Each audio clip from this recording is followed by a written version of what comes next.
Spiritual maturity. Oh, sorry. Spiritual discipline. I was in another round, sorry. Spiritual discipline. How does one get disciplined spiritually? When you look at Jeremiah 29, verse 13, it says, when you seek me, you will find me. When you seek me with your whole heart. So, spiritual discipline comes in when you recognize what is most important than everything in the world.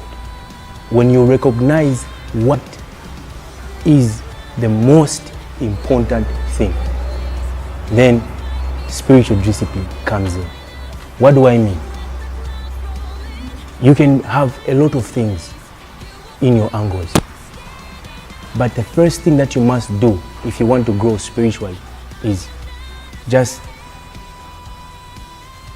lay down your life for Christ, and everything else will fall into place.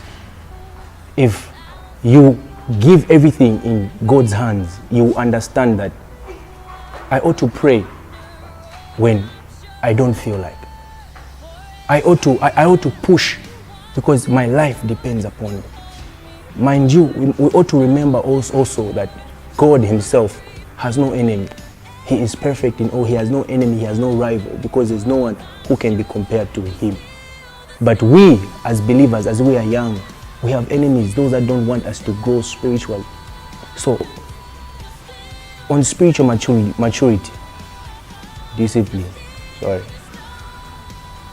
the most important thing is knowing what is important. And what is important is actually putting God first. Because when you put him first, the discipline comes in.